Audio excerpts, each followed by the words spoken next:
Good morning and welcome to Tuesday's edition of Mornings with Lou Ann and Tim. Thanks so much to KC Security this morning and every morning so far for sponsoring the show. We certainly appreciate it, guys. The debate. Oh my word, the debate.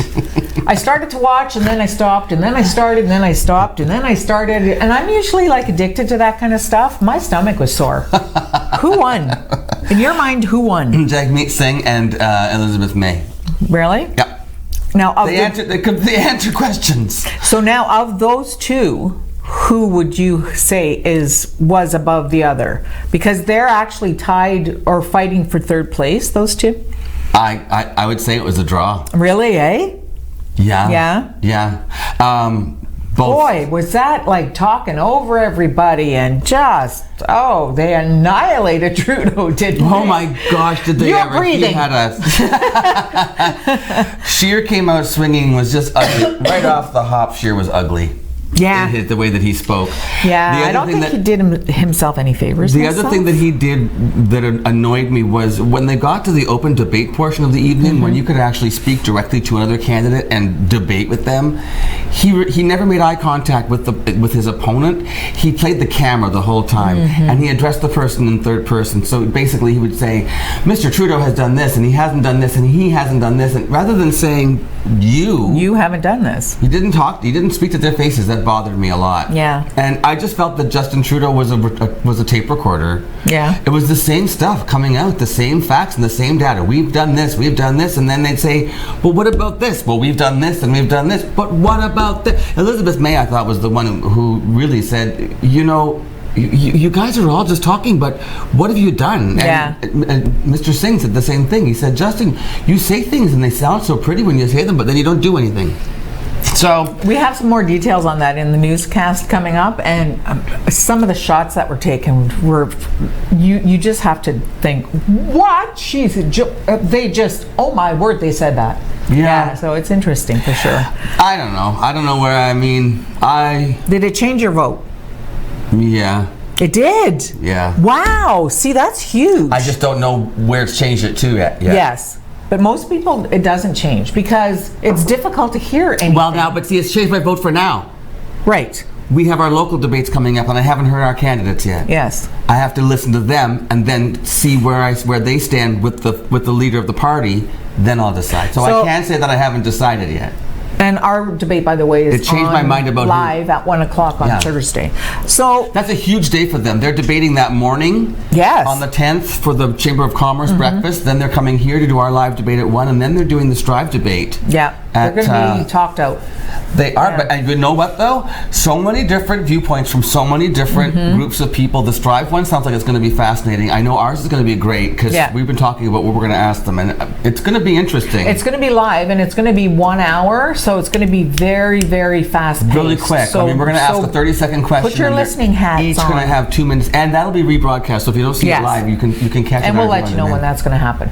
Yeah, it's going to be. So interesting that you're waiting to hear what our local candidates say. So do you feel like they actually have input into policy decisions? I do. I think if I had a strong enough member of parliament, even if their party wasn't in power, if I have a strong enough voice for my community, I believe they will be heard. And also, now that I've seen the leaders of the other parties and seen what their strengths are, if I combine their strengths with the strength of my candidate, it's about being heard. Right. On the floor of the House of Commons. And for us as a local television broadcasting facility, it's very important for us to make sure that you're educated, that you know, and that you go and vote. That is the bottom line. And don't waste a vote, but take 10 minutes and Google each of these people. And I don't vote for a winner. I don't think that's right. No, I don't do that either. I don't vote because I think, well, this person's their party's gonna win, so therefore we should have a candidate from that party. That's not how I vote. No. I vote for who's. But you know what? It's a very strategic system because people talk about, I'm a liberal as an example, but if I vote NDP, it's going to split the vote. People are really analyzing everything, and so it'll be very, very interesting. Elizabeth May, as you'll see in the newscast coming up, has a very specific outlook outlook on how the election is going to turn out. So stay tuned for that. I enjoyed it. I mean, enjoyed is a strong word. Yeah. I learned some stuff about the people. Let's put it that way. And that's what it's about. Yeah, I didn't learn a lot about the issues because I knew all the issues already. But it was interesting to hear about. It was educational, but not for the full 2 hours.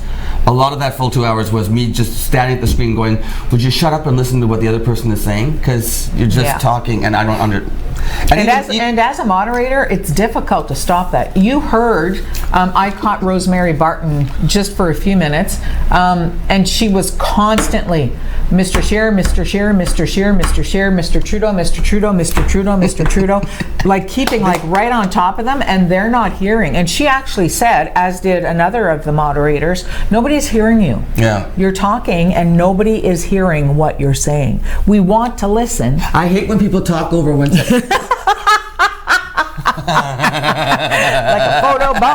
Like a photo bomb. I also watched Dancing with the Stars last night. Oh, did you? And Sean Spicer's still there. oh gosh, Son of a gun, he will not go away. He's just like a somebody cockroach. else I know. You know what? There'll be a nuclear war, and there'll just be cockroaches and Sean Spicer in the kitchen cupboards. That's what's going to be after that. Eating garbage. Eating garbage. Well, that's he had to eat his words. Uh-huh. Oh my goodness. Yeah. So that was interesting. Who was the winner for last night? Well, they don't now announce winner. They've announced who got voted off. And the guy, it was that tall basketball player, Lamar Odom. Oh yeah, he was not doing well. He was at the bottom. I will say this though. All of those dancers who up until that point had not done really well at all, like Sean Spicer was still a little robotic, and Lamar Odom, they've come leaps and bounds. I may not like Sean Spicer as a person, but I gotta tell you, he became a law. He's working hard, and so was Lamar Odom. These people, it's like them or not, their dancing is improving, and they're still not great dancers. But it's interesting to see how they are improving. And you know what? It says a lot about the pros who are trying to train them, right? Lots of reality stuff going on in reality TV, like The Voice. Oh, The Voice. Big news there. Nick Jonas, right? Yeah. He's going to be a coach. Next year. Next season. Gwen Stefani's not coming back. No, she's not. And they come and go so quickly on that show. Yeah, but the creators of the show are actually saying this morning that that's what they do. They swap them out. They like that one chair to swap out. Yeah, they like that one swap out because it changes the dynamic of the four judges. So. Yeah, it's true. So Nick Jonas, that'll be interesting. I don't know much about him as an artist, so I'll see what I think about his son. Hey, I didn't also know Carrie Ann Inaba is on Dancing with the Stars. She's also on a daytime talk show called The Talk. Did you know that? Yes. I did not know that she's a co-host. Yeah, she just, this is her first season, I believe. Oh, okay. Yeah. Because apparently Simon Cowell said something about Sharon Osbourne. I didn't know that Sharon Osbourne was fired by Simon Cowell from, what was it called? X Factor. She says he fired her because she was too old, and that started a bit of a feud, and she got it off her chest, blah, blah, blah. And it sounded I hadn't heard that. It sounded like there was a rift between them, and she said, so Carrie Ann Inaba said to her on the show, Simon Cowell came out and said that he called you and extended an olive branch. Is that true? And Sharon said, well, I don't know. She said, we've never not been friends as far as I'm concerned. I mean, yes, I got angry with him when he let me go, and that was work, not personal. She said, we're not really friends. No, but I mean, I never held a grudge against him as a friend. It's work, whatever. And she and Carrie Ann Inaba said, but he said he just called you to extend an olive branch. She said, he called me in May 2018. That's the last time we spoke. Really? Yeah, so they're fine, I guess. But she said, Simon forgets. He's old. Oh, zing. Yeah. Yeah, it's good to see Carrie Ann Inaba sort of doing something a little bit different. She's so engaging on that show as a judge. You had something about Ellen, speaking of talk shows and stuff. This is so funny. Social media reacting, going hunga bunga, because lots of footage out there on social media with Ellen sitting beside the president, George W. Bush, watching the Cowboys game, and both of their wives are sitting beside them. And most people were talking about how, that good for you, it's so cool. And other people were like, how could you sit beside that? He was the worst president in the history of. And so she came on and she slapped back and she said, you know what? She said, I'm friends with a lot of people who I don't agree with on every single little thing. But she says that's what makes a relationship interesting. Different points of view. So she said, slap back. There you go. Well, and to Ellen DeGeneres Absolutely. and other friends, happy International Lesbian Day. Oh, Happy Lesbian Day. Take a lesbian to lunch. Take a lesbian to lunch. Well, it was funny. Is that their logo line? It said International Lesbian Day, and then I scrolled down the page and said how to observe. And I was like, I'm pretty sure I know how they observe International Lesbian Day. Yeah. Anyway, listen, we're gonna observe some great stuff today too on the show. Oh my goodness, Buy Algoma, Buy Local, very cool initiative. It's a pre-taped interview, but you're gonna really enjoy it. And they've got some really cool events planned. We've already just missed one that sold out. Amazing. It was the one about Thompson Farms, where you spoke earlier about being there this week. Such a good idea. And then Yasmina Jovanovic is here from the Art Gallery of Algoma. It is Fall Festival, of course, going on, and they've tied in with that, but they have other events coming up as well. And Luann has the news. So it's a big show on Tuesday. Mornings with Luann and Tim. We'll be back in a minute.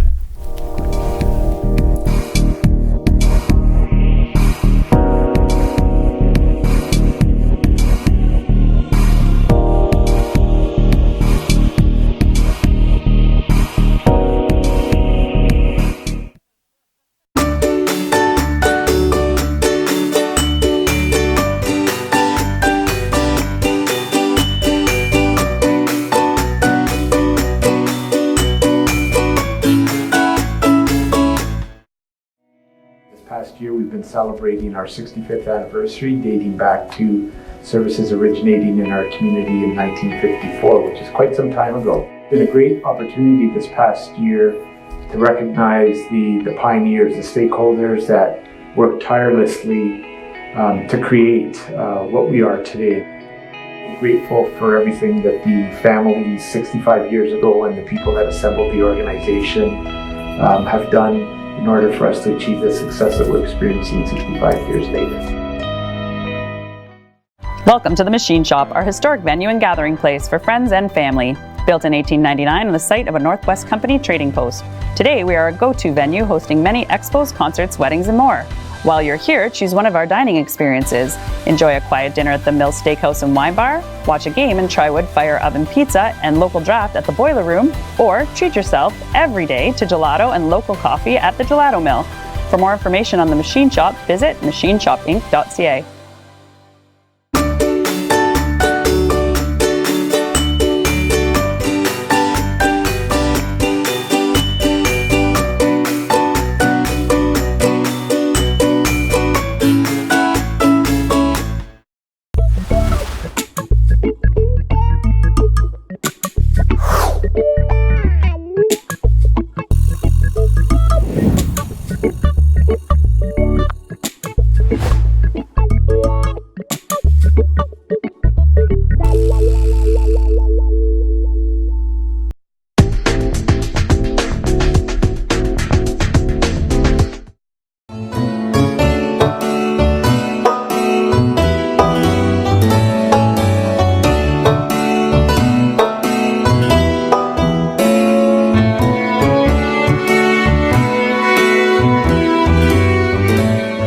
Welcome back to Mornings with Luann and Tim, and joining me now in the studio I have Jessica and David from the Innovation Center. Welcome. Thank you. Good morning. I've never interviewed either of you before. David, you said you've been in the studio before. Yeah, with Luann. With Luann? Yeah. Ha! She gets all the great guests. But I got Jessica too now.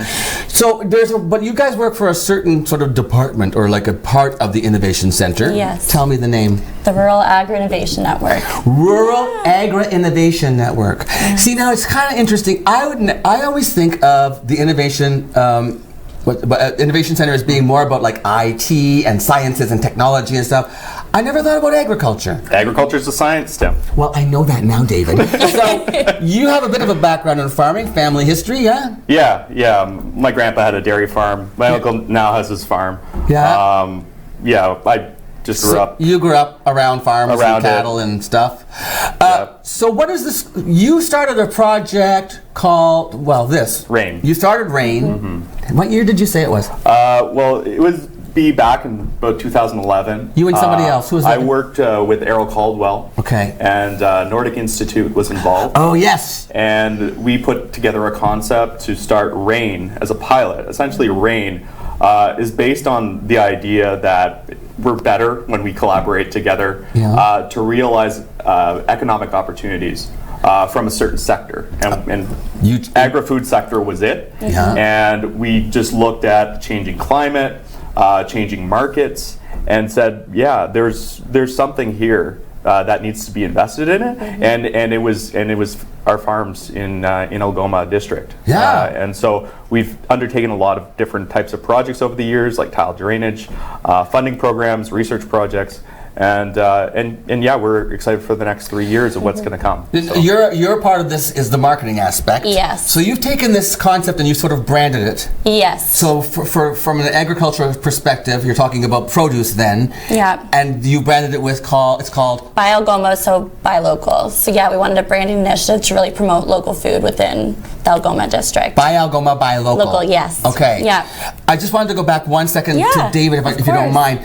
You were talking about climate change and the fact that it's gotten warmer in our neck of the woods up here in the north. We're having longer, warmer spells, right?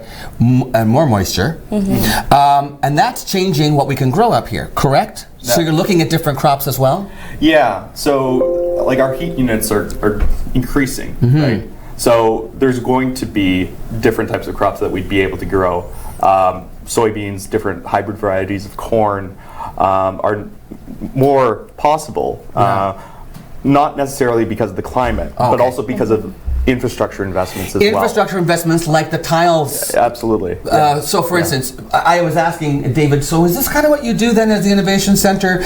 You kind of help people get funding and create infrastructure so that they can work better, right? So you hooked up some of the farms with the possibility of bringing drainage in and putting, what did you call them, tile beds? Tile drainage. Tile drainage. Yeah. So they got funding to have that happen, to help them have a more sustainable business, correct? Absolutely. Okay. Yeah. So that's what the Innovation Center does. Takes ideas and helps grow those ideas. Yes. Yep. And you connect people together. The network part of it. The N in rain. And you come along and you're like, okay, now we've got the network, we've got the stuff going on. Now we've got to sell this to the community. Yes, exactly. Yeah. So tell me some of the ways that you're doing that. Some of the initiatives you've taken that you've helped market and brand and reach out. So one of the biggest program was, of course, Buy Algoma, Buy Local. So working with producers, processors, farmers markets, restaurants, and retailers within the area to really promote local food. And so what we wanted to do was kind of create an experience for people. So we just recently did the Locavore Harvest Dinner. Locavore Harvest Dinner, which I didn't get to go to because son of a gun, it sold out like that. I know, within I think 2.5 days it sold out. So amazing. Yeah, the response was amazing. Look at the picture. This took place at Thompson's Farms. Yeah. Is that a third line? Yes, it's right off a third line. Right off the third line. Yeah, so it's in his wine barn. Was that a big barn? It was, yeah. But look at the decor. Yeah. Does it always look like that? Look at the floors. No, it's a beautiful location. So I had beautiful. no idea that was there. No, yeah. So he just started a winery, and he also has cider as well. So then we serve that at the dinner. Because they've got all the strawberries and everything too, Yeah, right? exactly. Yeah, they have a strawberry wine, strawberry cider. So you hooked up with them. Yep. And you brought in Embers. So we wanted to have restaurant. a local restaurant that's a part of Buy Algoma to come and cater the event. Because Embers does Buy Algoma, Buy Local. They do. So they're a part of it, and so is Thompson's. And so is Thompson's. Yeah. And who provided the beef? Pinokian Hills. So then Embers worked with, I think, over 12 of the producers within the Algoma district. So Pinokian Hills. Wait, there were over 12 people involved with this particular... Well, so with, Embers.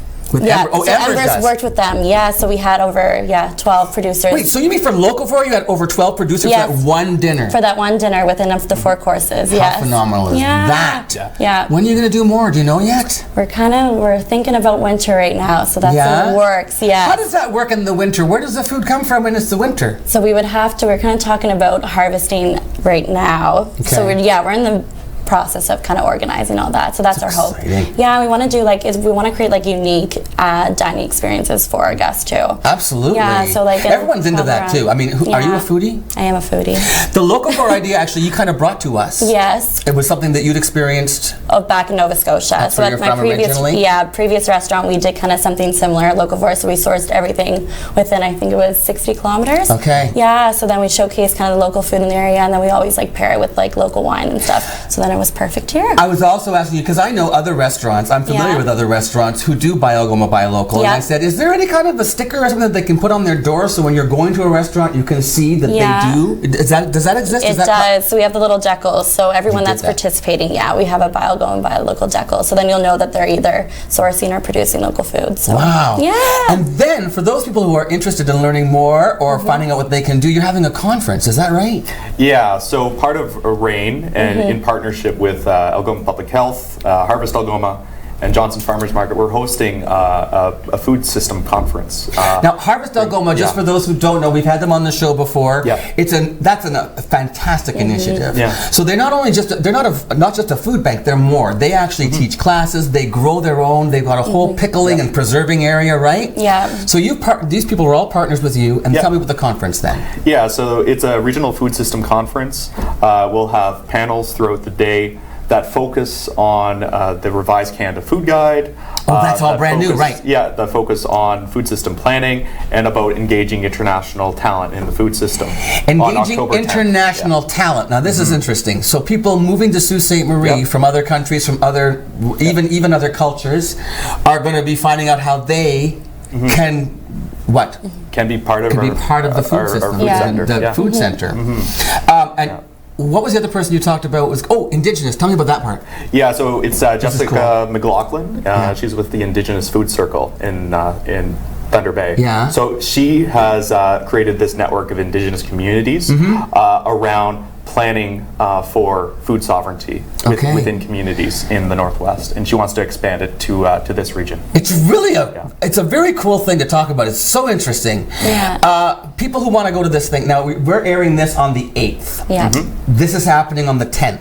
Happening on the 10th. Yeah. Is it too late to register if they're watching the show right now? No, not too late to register. What do they do? They can go to our website, www.rainalgoma.ca. rainalgoma.ca. And there's a link there to the Bring Food Home page. It's a full day conference? Yes. Yes. From when to when? 9 to 4:30. Okay, and where's it happening? The Algoma Water Tower Inn. Oh, fabulous. Okay. Hey guys, that's our time. I want to thank you so much for being here. No, thank you. Come back. Okay, you got to come back again and give me advance notice for Locavore so I can get those tickets. And just keep doing it. Keep doing what you're doing. Congratulations. Thank you. See, look at the young people in Sault Ste. Marie doing amazing things. The Innovation Center.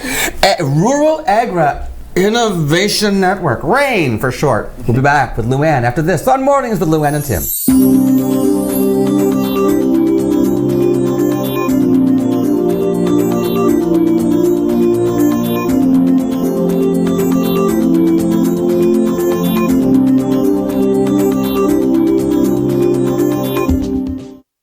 This is ONNtv.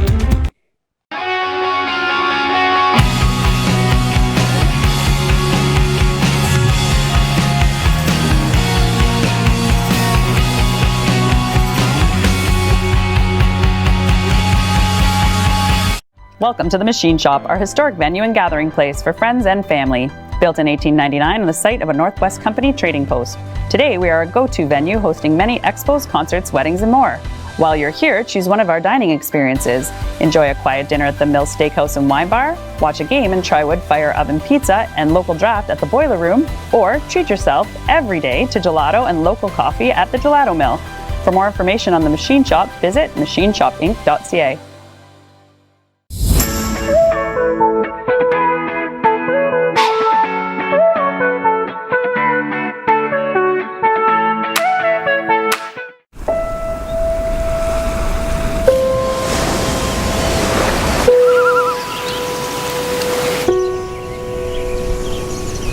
Here, your education is everything, supporting your true sense of purpose.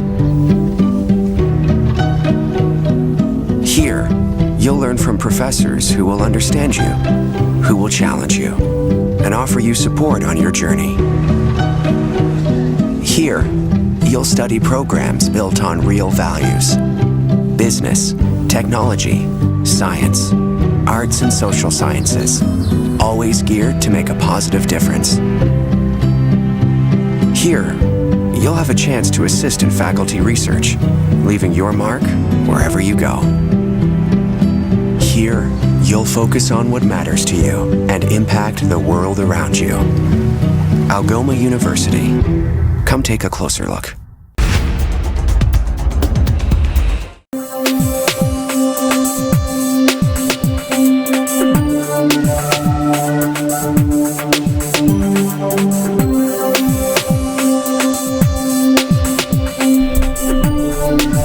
So Elton John's, everybody's writing memoirs. Elton John's written a memoir. It's called Me, which is interesting because that's the same title of Katharine Hepburn's autobiography. But anyway, he talks about his relationship with his mother. Her name was Sheila Fairbrother by the time that she passed. I think she had a couple different husbands. Oh. Anyway, I guess he said she wasn't homophobic, but she was just awful when he married his husband, David Furnish. First they were common law, right? And I guess, I don't know, they had two different weddings. They had one and then they had another one when they were like actually legal to get married. I don't know. They had two ceremonies. He's Canadian. He's Canadian. David Furnish is. Yes. Oh, so maybe did they get married here and then I don't know. I'm not sure. Anyway, she was at the first wedding. She was miserable apparently, and Elton said it must have just been because she didn't want to share him, like she was jealous of David or whatever. I don't know. He said she was just awful at the wedding, and even Sharon Osbourne. We talked about Sharon Osbourne earlier. She was at the wedding, and she came up and whispered in Elton's ear, "I love your mother, but I just want to kill her." Really? Yeah, she was just awful apparently. So when they had the second ceremony, she wasn't invited. At one point, Elton fired his longtime assistant. The guy's name was Bob Halley. And I guess his mother, Sheila, really liked this Bob character. And when he fired him, she was so angry that she said to Elton, "He was more of a son to me than you were." And then she said, "You care more about that effing thing you married than your own mother."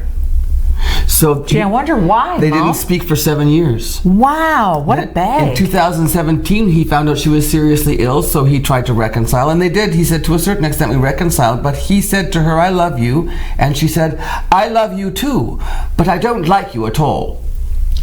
Imagine your mother saying that to you. That's brutal. Yeah. So anyway, Poor she's Elton. dead. She's dead. He said he also I guess he knows the Queen. Oh. Yeah, he's been at Buckingham Palace. Well, he's been knighted and stuff. Yes, he has. So they were at an event He was somewhere. such a good friend of Diana's, too, of course. That's true, right? I forgot about that. So they were at this event, and I guess her niece, Margaret's daughter, wasn't feeling very well, and she excused herself from the event, and so at one point the Her Queen granddaughter. was her niece.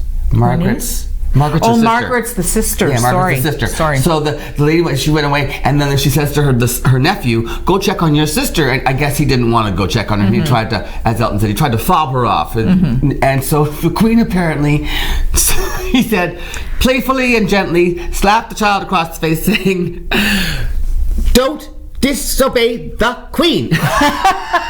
Or something like, I am the Queen. Anyway, and then he said, so the nephew went off to check on his sister, and the Queen looked over and saw that Elton was watching this little thing, and she gave him a wink and a smile and walked away. Oh, it's good he to see said she the has Queen, such a good he said sense she's of got a humor. great sense of humor. Yeah, that's awesome. In private. So there you go.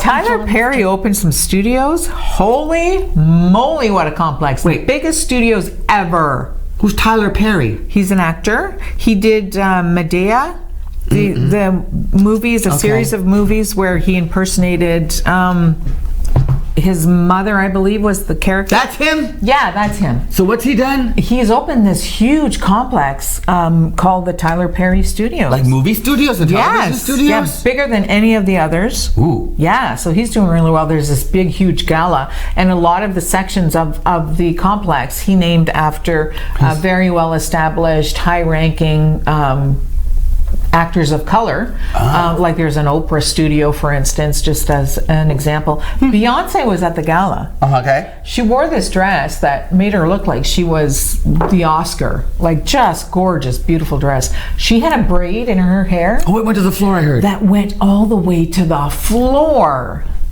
It was just That makes stunning. going to the bathroom hard. Although you could just go like a hula hoop. I wouldn't want my hair dragging on the floor. No, well, I'm sure it wasn't her hair. That's true. Could have been a horse hair. Who knows? Looked beautiful though. She's always stunning, isn't she? You have the news. You have the news coming up. Yes, I do. And we hear about the debate and some more stuff. Yes, some more interesting And you've also got things. some stuff on Alan Thicke's father. Yes, you need to listen to this. It's very interesting. All right, so that's next on Mornings with Luann and Tim. She's got the news. Stay with us.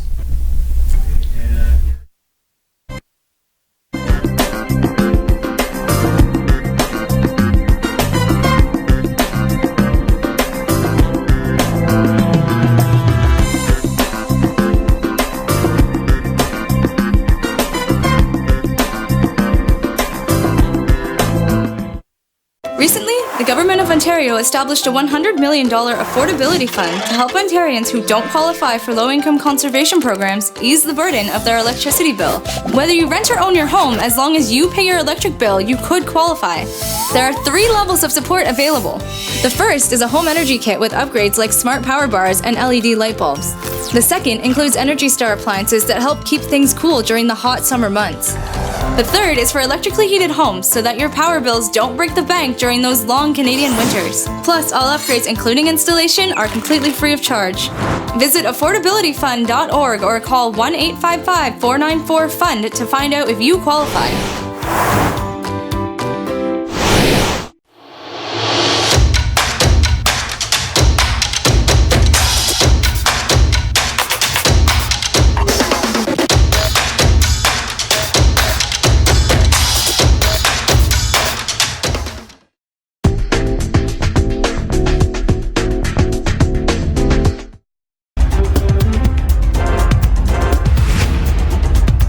The only English language debate to feature all 6 federal party leaders devolved last night into crosstalk and mudslinging as the leaders tried to break the impasse in voting intentions that has persisted through 3 weeks of campaigning. As the incumbent Prime Minister, Liberal leader Justin Trudeau inevitably bore the brunt of the attacks, with the sharpest coming from Conservative leader Andrew Scheer, who called him a phony and a fraud. But the format of the debate and the sheer number of leaders on stage made substantive debate on policies difficult, and with leaders talking over one another, often impossible to hear.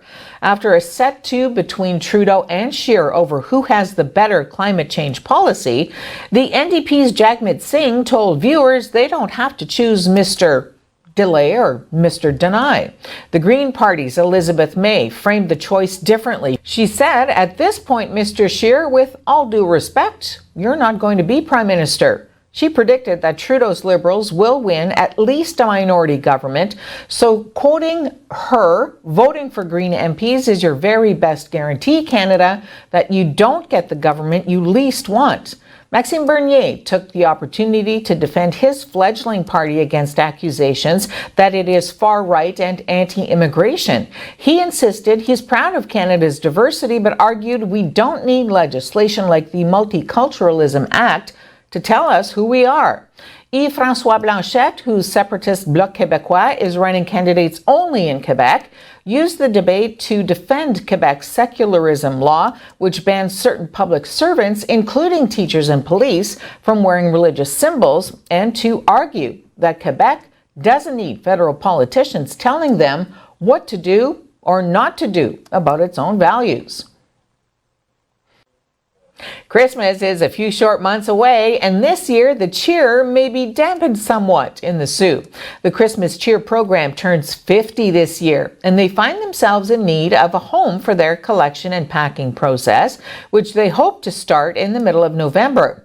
Christmas Cheer convener Diane Marshall joked during last night's council meeting that she is sure she's been seen on a number of surveillance cameras in the city. She's been looking in windows of empty locations on the hunt for a place to call home.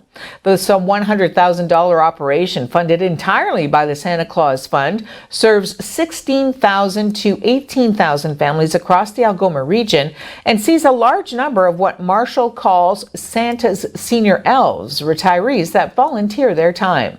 Marshall said because this is such a large operation, they're in need of a building approximately 8 to 10,000 square feet. Previously, Christmas Cheer has been housed in abandoned grocery stores, schools, and warehouses. Last year, it was in the old Sears building, which is currently unavailable due to housing Spirit Halloween. Marshall said she hopes that in the future, Christmas Cheer will partner up with Harvest Algoma. But at the moment, they need funding to construct a building on the Harvest Algoma property. Police arrested 18 of the protesters who blocked the McDonald Bridge between Halifax and Dartmouth. Activists with the Extinction Rebellion movement blocked roads and staged demonstrations in big cities around the globe yesterday, part of a wide-ranging series of protests demanding much more urgent action against climate change.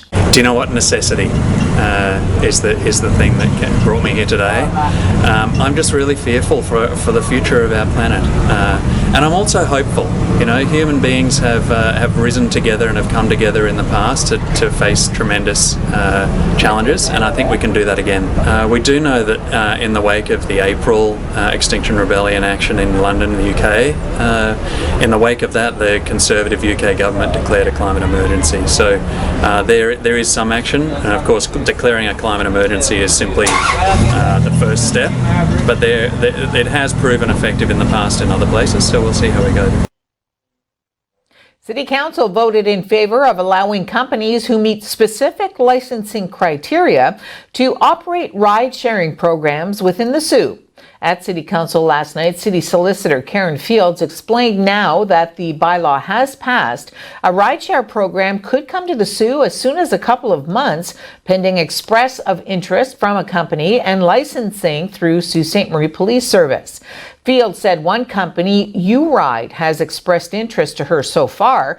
Company owner Cody Roberto is hoping to expand into the Soo after expanding from Thunder Bay to Chatham-Kent, North Bay, Sudbury, and Winnipeg. Fields was unable to answer questions with regards to safety matters such as how long a driver can work consecutively or if winter tires are a requirement, but said these concerns will be addressed as the process unfolds. Fields did say, however, that vehicle inspections will be required, drivers must have proof of insurance, will need criminal records checks, and will have to pay licensing fees. Rideshare programs work through smartphone apps, allowing riders to order and track their driver from their device. For safety purposes, riders can only connect through that app, which gives them a quote and allows the driver to alert their arrival, eliminating the risk of somebody getting into the wrong vehicle. Riders can only pay through a credit card linked to the app and will receive a receipt via email after the ride. Police say a 14-year-old boy has died following an alleged assault outside a high school in Hamilton, and investigators say it happened in front of the boy's mother. Police told reporters during a news conference at the scene last night that 3 suspects had been arrested and police are searching still for 2 others, and that some of the suspects may have been students at the school. The attack was captured on video, police said, and they urged the remaining suspects who weren't in custody to turn themselves in because they would be caught. Detective Sergeant Steve Bereziuk said there was a relationship between the boy and the suspects, but he didn't know the extent of it. No weapon has been recovered, and police urged people in the area to keep an eye out for a knife on their properties, adding that people shouldn't touch it.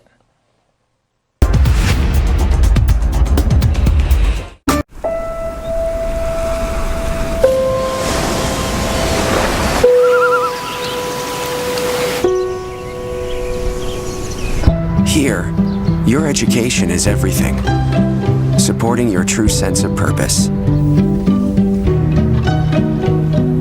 Here, you'll learn from professors who will understand you, who will challenge you, and offer you support on your journey. Here, you'll study programs built on real values: business, technology, science, arts and social sciences, always geared to make a positive difference. Here, you'll have a chance to assist in faculty research, leaving your mark wherever you go. Here, you'll focus on what matters to you and impact the world around you. Algoma University. Come take a closer look. Recently, the Government of Ontario established a $100 million affordability fund to help Ontarians who don't qualify for low-income conservation programs ease the burden of their electricity bill. Whether you rent or own your home, as long as you pay your electric bill, you could qualify. There are 3 levels of support available. The first is a home energy kit with upgrades like smart power bars and LED light bulbs. The second includes Energy Star appliances that help keep things cool during the hot summer months. The third is for electrically heated homes so that your power bills don't break the bank during those long Canadian winters. Plus, all upgrades, including installation, are completely free of charge. Visit affordabilityfund.org or call 1-855-494-FUND to find out if you qualify. Since 1899, the Machine Shop has been a unique space for innovation and creativity. Once a leading pulp and paper company, the Machine Shop was built by Francis H. Clerg, which later became part of St. Mary's Paper in 1984. After the closure of St. Mary's Paper in 2011, the Machine Shop spent 4 years vacant. In 2015, the Machine Shop reopened their doors to the community for the first time. From weddings to galas to concerts and festivals, the one-of-a-kind venue has something for everyone. We are proud to work with the community and local nonprofits to host major events such as Festival of Trees, Pearls and Plaid, an evening at Hogwarts, and more. While you're here, wind down at the Mill Steakhouse and Wine Bar for a quiet dining experience, or watch a game and try a wood fire oven pizza and local draft at the Boiler Room.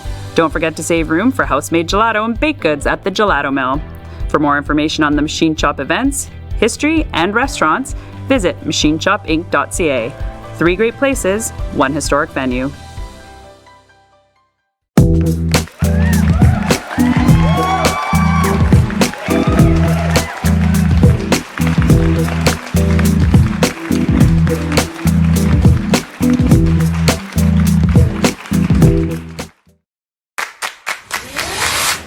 In your home, lighting is just as important as style.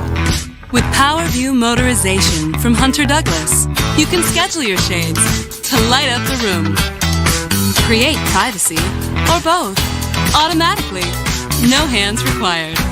So your shades will always be in the right place at the right time in style. And it's only from Hunter Douglas. Recently, the Government of Ontario established a $100 million affordability fund to help Ontarians who don't qualify for low-income conservation programs ease the burden of their electricity bill. Whether you rent or own your home, as long as you pay your electric bill, you could qualify. There are 3 levels of support available. The first is a home energy kit with upgrades like smart power bars and LED light bulbs. The second includes Energy Star appliances that help keep things cool during the hot summer months. The third is for electrically heated homes so that your power bills don't break the bank during those long Canadian winters. Plus, all upgrades, including installation, are completely free of charge. Visit affordabilityfund.org or call 1-855-494-FUND to find out if you qualify.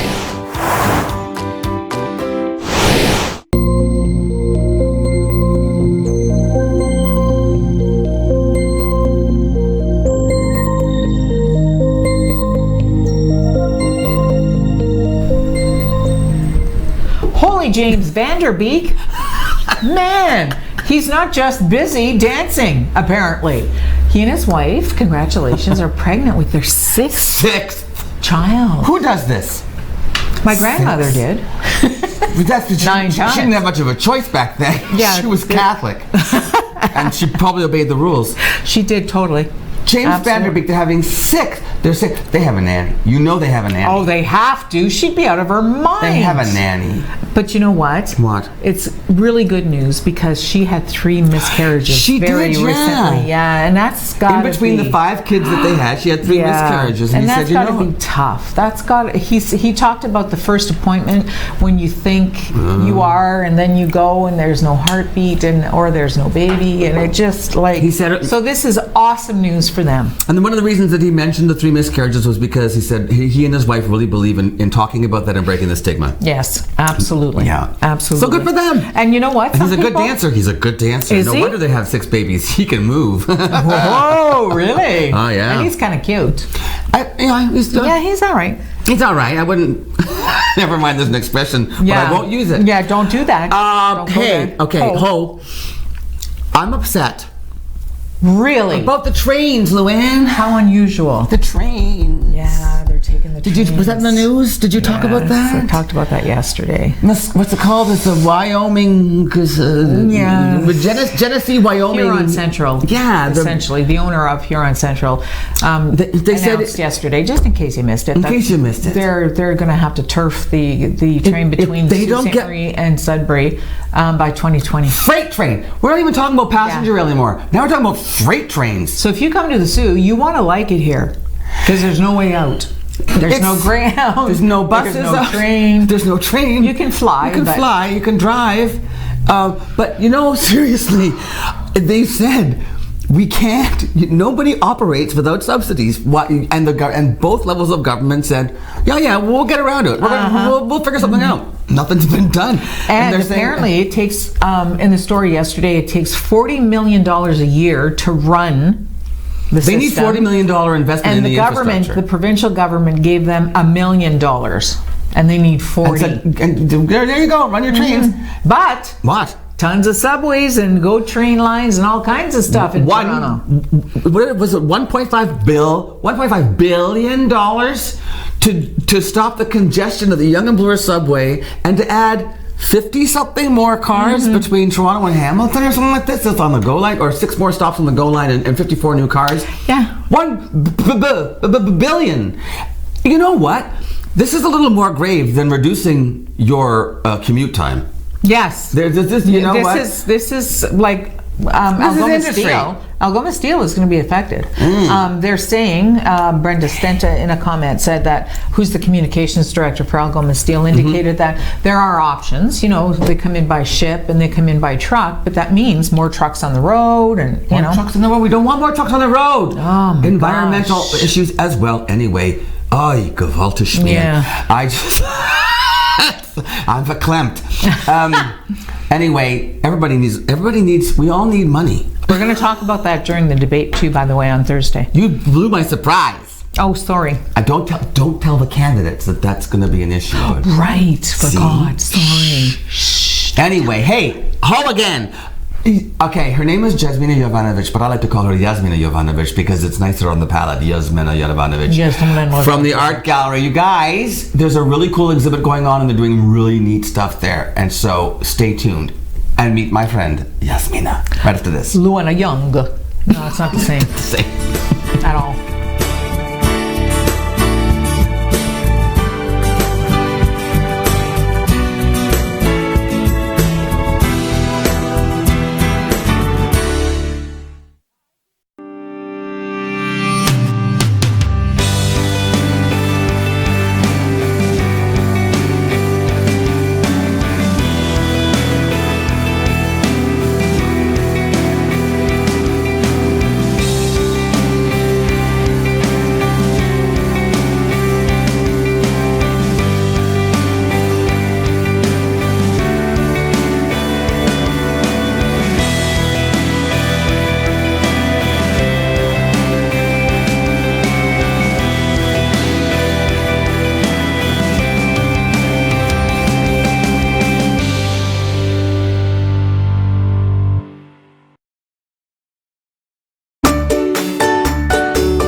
Since 1899, the Machine Shop has been a unique space for innovation and creativity. Once a leading pulp and paper company, the Machine Shop was built by Francis H. Clerg, which later became part of St. Mary's Paper in 1984. After the closure of St. Mary's Paper in 2011, the Machine Shop spent 4 years vacant. In 2015, the Machine Shop reopened their doors to the community for the first time. From weddings to galas to concerts and festivals, the one-of-a-kind venue has something for everyone. We are proud to work with the community and local nonprofits to host major events such as Festival of Trees, Pearls and Plaid, an evening at Hogwarts, and more. While you're here, wind down at the Mill Steakhouse and Wine Bar for a quiet dining experience, or watch a game and try a wood fire oven pizza and local draft at the Boiler Room. Don't forget to save room for house-made gelato and baked goods at the Gelato Mill. For more information on the Machine Shop events, history, and restaurants, visit machineshopinc.ca. 3 great places, 1 historic venue.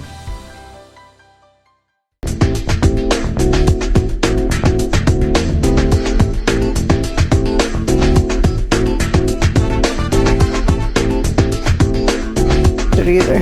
You know, you're guaranteed a great time when you have Jasmina on the show. Welcome back. It's been too long since you were on the morning show. Well, thank you, Tim. It's always a great pleasure to come and have some laughs with you. Said, look, this is where you live. She said, that's right. Pretty much.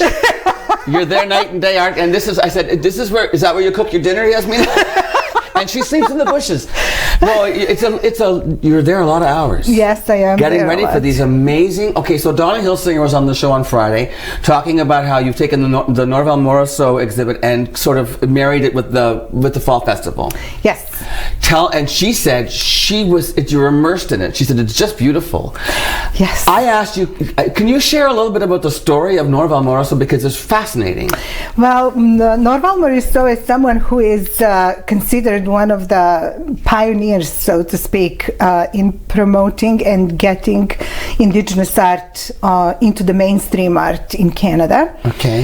He's from Northern Ontario originally? He's from Northern Ontario originally. He's way up born, north of Thunder Bay. Okay. Born in 1931, attended residential school. Okay. And that really affected him. Yes, as it did a lot of people. So many, yes. Okay, so he did have to deal with those issues for the rest of his life. He struggled. Yeah. Yes, he did struggle, but he was extremely talented artist. He had exhibition in Paris where he was on the poster promoted as the Picasso of the North. The Picasso of the North. Yes. So what year would that have been? In the 60s? 69, I believe. Okay. And in the 70s, he was one of the founding members of what was called at the time the Indian Group of Seven. Oh, because there were seven Indigenous of artists? them, and it was parallel drawn to the Group of Seven, right? So you also mentioned Pierre Trudeau sort of gave him an not just him. The Indigenous artists were invited for the first time to exhibit at the Canadian Expo in 1967. So that was kind of important moment for promotion and opening the door for the Indigenous art in Canada. Yeah. And to fast forward, he did spend some time in the Sioux, so there are people who have met him while he was here, still with us. He passed away. He had Parkinson's? Yes, he had Parkinson's. I believe it's 2006 when he passed away. Okay. But he was struggling here in the Sioux, and some of his artwork went for really low prices because he just needed the money, right? Yes. Yeah. However, those prices are now soaring. Can you give an estimate of a couple of pieces? I don't like to do that. Don't like to do that, eh? No. Well, I'll tell you something. Here's one thing that you showed me. Yes. About Kevin Hearn from the Bare Naked Ladies purchased a Norval Morrisseau from an art gallery. Yes. Turns out it was a fraud. Now, you were working in Winnipeg at the time, and you got the alert. Well, that was a long time ago that we were sort of put on alert that there are forgeries happening, and that was still going on for quite some time. And unfortunately, he was one of the people. And Kevin ended up with one of the forgeries, and the settlement was. So this will give you an idea of what a Norval Morrisseau painting is worth. Kevin was reimbursed $60,000 for that forfeiture that he purchased from the gallery. So the demand, obviously, his paintings are very valuable. And you have how many on exhibit right now? Right now, I think it's about 15 of them, 14 or 15. Are some of these belong to the gallery? They all belong to the gallery. You own 15? Our gallery owns 15 Morrisseaus? Yes, the art gallery does. And wow! Yes, and we are very fortunate. But you've done a really interesting thing with the exhibit. Explain. Yes. What I was trying to do is, when I was thinking about it, it's great to have the artwork on display, which we do. Mm-hmm. But I was thinking also how to bring it to life, how to make it alive, how to animate it. Okay, animate it. And decided that I wanted to do something like that for a long time, and I thought that Norval Morrisseau's works would be good for that, because there are so many elements in each of the paintings and so many things that you can actually work with in terms of animation and projections. Okay. So we did, through the Fall Festival, they engaged Drew Anderson, who works for Village Media. Yes. And he worked with the images, and he made them move on the walls of the art gallery. Yes, and then Greg Marshall worked with his team to... Oh, Greg is involved from the theater center in that whole thing, right? He did the installation of the whole thing. And because it's got to be all projections. Oh yes, it's all projections. There are lots of projectors in the large gallery. Yes, in the large gallery. Multiple projections. Multiple projections. So every wall Can I ask, is there sound that goes with it? Yes, there is music as well, and that was the suggestion of our board vice president, who is indigenous, Judy Surratt. Oh, so it's a flute played by indigenous artists from the state. Yeah. And it's very lovely and very soothing, because Norval's works are, I think, first and foremost very spiritual works. Okay. Because he was depicting in them the stories and the legends and the teachings of his culture. You said he was a little bit torn, wasn't he? Because of his experience in the residential school, his being he must have been almost like a little bit of religious persecution going on, kind of stuff. You know, he was torn about religion and stuff. And you know what? He was, as I said, he was kind of a pioneer. He's considered the grandfather of this particular style of painting called woodland style. His woodland style is so fabulous. Apparently, a bear showed up thinking he was going to get into walking into the exhibit. They had a bear at their back door recently. So now you're also going to help people paint in the style of Norval. Yes, we are fortunate to have a local artist, John LaFord, who continues to paint in that same style, and he is teaching at Algoma U as well. Oh, he is, okay. And we have a few works by him in the permanent collection too. John's works are in there? Yes, but not in this exhibition. No, okay. But frequently shown. Yeah. And John will be teaching a workshop how to learn how to paint in the style of Norval Morris. So tomorrow night, and the next Wednesday. And next Wednesday you can take one class, or you can take two classes. You can do both. What time? 6 to 8. And this includes, so you're going to buy a ticket for this event, but a part of the no, that's a separate thing. You can come and look at the exhibition. Come and look at the exhibition until the 26th of October. That's the last day of the exhibition. The exhibition there until the 26th. And then we just wanted to have some program that kind of expands and extends on the content of the exhibition. So and you also have about 650 students coming through the doors of the art gallery. Between 650 and 700. We don't have the final number yet. So every day we will have school tours, morning and afternoon. Brilliant. I know we want to get one more thing, and our time is running out. We need to mention the event in November. Yes, November 8th, we are hosting a fundraising event for the gallery called the Starry Night. Starry Night. Yeah. Okay. And you're looking based on the Van Gogh's painting, and we are looking for donations of interesting things. I know a lot of people are trying to pare down and the Marie Kondo thing. You're trying to get rid of stuff? Yes. So if you have anything that is artsy and eclectic and funky, that's worth raising money, that you think people will pay for the art gallery fundraiser, get a hold of Jasmina at the art gallery. Yes, correct. Okay, and that event is when? November 8th. And it's called Starry Night. Yes. You'll be back on the show to promote that, but in the meantime, we need contributions for the art gallery. They need some help. Okay. Because it will be a market. It will be a fabulous sort of European pre-Christmas market. We gotta go. Thank you for being here. Thank you for having me. You'll be back again soon, my friend Jasmina Jovanovic, Art Gallery of Algoma. Go down, check out Norval Marisol. Tim Murphy. Yeah, we'll be back with Luann after this.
My goodness, how lovely is she? Isn't she a blast? Oh my gosh, we have to make sure that the art gallery stays active. So get down there, get your memberships, and go donate. visit. And donate if you have some artwork. Donate it, because this is a great cause, and they need some funds. They've got some building issues they need to deal with. So yeah, that's awesome. I know, she's fabulous. You're fabulous. Thank you. You're fabulous, sir. You're even more fabulous. Come join us on Wellness Wednesday tomorrow. And Luann has the news, and it's all about wellness and happiness in Sault Ste. Marie. And enjoy your day. Tuesday. This was a good one. This was a good Tuesday. We're looking forward to Wednesday.